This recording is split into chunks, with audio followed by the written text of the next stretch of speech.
परमात्मा शंभु और परमात्मा शंभु के भक्तों के चरणों में इस दास का कोटि कोटि प्रणाम। हम आपको इस वीडियो में एक योग बताने वाले हैं शिव कृपा के माध्यम से। इस योग को ध्यान से समझना, यह आपको चेतना में स्थित करने में सहायता प्रदान करेगा। इस चैनल पर प्रैक्टिकल बात की जाती है, अनुभव की बात की जाती है। ऐसा नहीं है कि पुराणों को उठाया और कथाओं का सार आपको बता दिया, नहीं। प्रैक्टिकल, आपका अनुभव आपके साथ रहेगा। आप अध्यात्म के मार्ग को झूठा नहीं कह सकते। कथाओं के माध्यम से तो आप कह सकते हैं ये कथाएं झूठी हैं, राम जी हुए ही नहीं, कृष्ण जी हुए ही नहीं, आप ऐसा कह सकते हैं। आपके मन में संशय पैदा हो सकता है कि जो पुराणों में बातें लिखी गई हैं ये काल्पनिक है, लेकिन भक्तों, जो प्रैक्टिकल मार्ग होता है, जो प्रत्यभिज्ञ का मार्ग होता है, स्वयं को जानने का मार्ग होता है, उसमें हम संशय नहीं कर सकते, हमें अनुभव होता है। उसी अनुभव के आधार पर हम आपको एक योग सिखाने वाले हैं। देखिए, योग हम बता देंगे, योग में स्थित आपको होना है, मेहनत आपको करनी है, क्योंकि आपका अनुभव अपना होगा, हमारा अनुभव अपना है। चैनल से नए जुड़े हो तो सब्सक्राइब करना ना भूलें और कृपया इस चैनल को ज़्यादा से ज़्यादा शेयर करें, क्योंकि चैनल की ग्रोथ उतनी नहीं हो रही जितनी होनी चाहिए। हम चाहते हैं इस चैनल का जो दिव्य ज्ञान है वह सब लोगों तक पहुंच सके, जन जन तक पहुंच सके, जीव मात्र का कल्याण हो सके। कैसे होगा? अगर इस ज्ञान को कोई सुनेगा और अपने जीवन में धारण करेगा। आप वीडियो पूरा ही नहीं देखते, बीच में छोड़कर चले जाते हैं, तो लाभ नहीं होता है। ना तो आपको लाभ होगा, ना तो ये वीडियो बाकी लोगों तक पहुंचेगा, अगर हम पूरा नहीं देखते। अगर आप चाहते हैं कि शिव की जो भक्ति है ये जन जन तक पहुंचे, ये यज्ञ चल रहा है शिव भक्ति के लिए, इस यज्ञ में आप भी आहुति कर सकते हैं। कैसे करोगे? वीडियो को पूरा देखें, शेयर करें।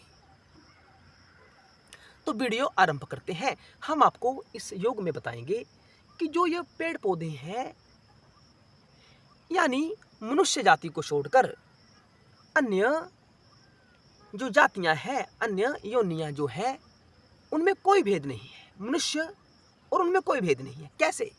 योग हमने एक छोटा सा एक क्रिया करनी है इसके लिए। तो क्रिया के माध्यम से आप पाओगे कि हम में और पेड़ पौधों में कोई भेद नहीं है, हम में और अन्य पशु पक्षियों में कोई भेद नहीं है, एक ही सत्ता सब में है। कैसे? चलते हैं योग की तरफ, ध्यान से समझना। हम आपको स्वयं अपना और पेड़ पौधों का उदाहरण देंगे इस वीडियो में। पेड़ पौधों की जगह आप अन्य जानवरों को भी शामिल कर सकते हैं, पशु पक्षियों को शामिल कर सकते हैं। योग में स्थिति क्या है आपको समझाते हैं।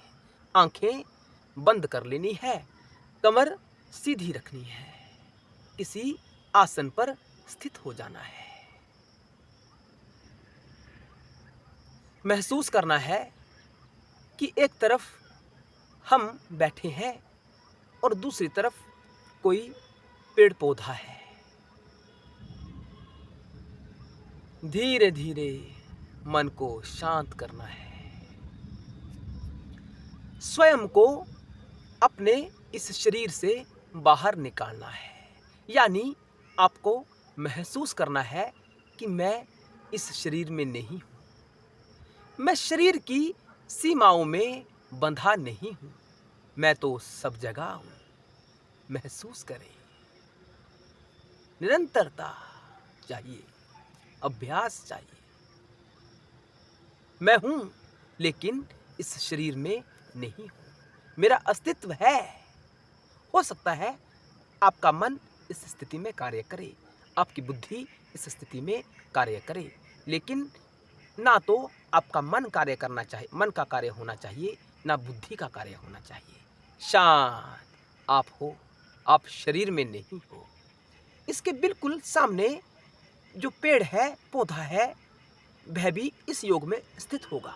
अपने भावना करनी है ऐसी, अपने ऐसा सोचना है कि जो पौधा है वह सोच रहा है मैं हूं, लेकिन इस पौधे की काया में नहीं हूं, मैं हूं, मैं निरंतर हूं। जब दोनों इस भाव में स्थित हो जाएंगे, आप और वो पेड़ पौधे, कि हम हैं लेकिन शरीर में नहीं है, इस शरीर में आप नहीं हो, इस योग में, और उधर पौधा भी नहीं है। आप में कोई परम तत्व शेष बसता है। आपका मन शांत है, आपकी बुद्धि शांत है, लेकिन फिर भी कोई है। उधर पौधे की भी व्यवस्था है। आपने कल्पना की है कि पौधा भी सोच रहा है, लेकिन पौधा भी है। तो मैं आपसे पूछता हूं, इस स्थिति में आप में और पौधे में क्या भेद है? भेद किस बात का है? भेद शरीर के कारण है। आप सोच रहे हो कि मैं शरीर में हूं।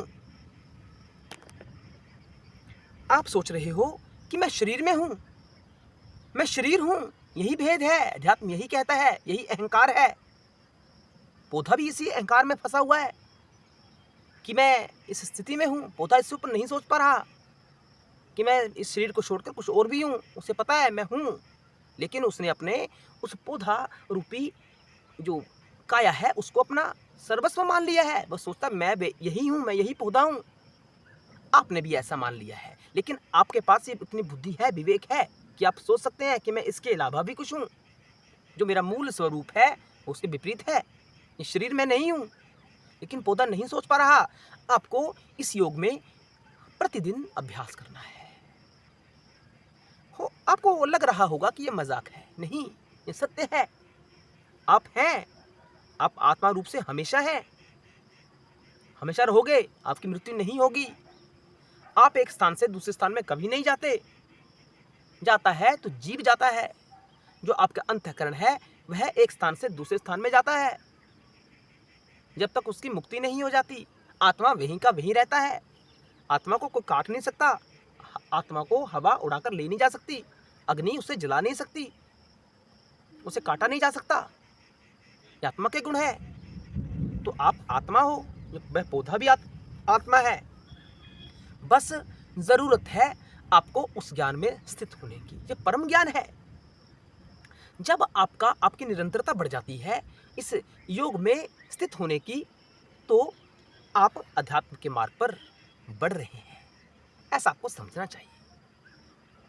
पेड़ पौधे के पास तो ऐसी क्षमता ही नहीं है। हमने आपको योग के माध्यम से बताया कि ऐसा आपने योग करना है, भावना करनी है। तो पेड़ पौधा तो कर नहीं पाएगा, हम कर सकते हैं। इसलिए कहा जाता है ये मनुष्य का जो तन है ये विशेष है। यह मुक्ति तक पहुंचने के लिए सार्थक है।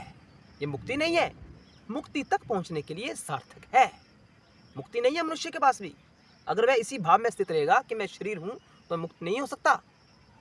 मुक्ति के लिए उसे समझना चाहिए कि मैं चेतना हूं, मैं आत्मा हूं, मैं परमात्मा का ही रूप हूं, मैं वही हूं। मुझ में और शिव में कोई भेद नहीं है, मैं एक ही हूं। इस भाव में स्थित कैसे हुआ जाएगा? जब आप योग के माध्यम से उस बात को अनुभव करोगे। अन्यथा आपको बातें ये कथाएं लगेंगी, कहानियां लगेंगी, कल्पनाएं लगेंगी। लेकिन जब आप योग में स्थित हो जाओगे तो आपको ये कल्पना नहीं लगेगी, आपको सत्य लगेगा। ये सत्य है। हमने कहा ये सत्य है। पुराणों को लिखने वालों ने कहा यह सत्य है। आगम शास्त्र को लिखने वालों ने कहा यह सत्य है। लेकिन आपने नहीं समझा, क्योंकि अभी जीव स्थिति में है। जब तक हम जीव भावना में रहेंगे, हम इस बात को समझ ही नहीं पाएंगे। और जब हम उस भावना को समझ लेंगे, योग की भावना को समझ लेंगे, तब हम जीव नहीं रहेंगे। ये सत्य है, प्रमाणिक ज्ञान है। इस ज्ञान में हमें स्थित होना चाहिए, स्थित होने का प्रयास करना चाहिए। यही हमारे जीवन का परम उद्देश्य है। हर हर महादेव। जय भोलेनाथ, जय शिव शंभू।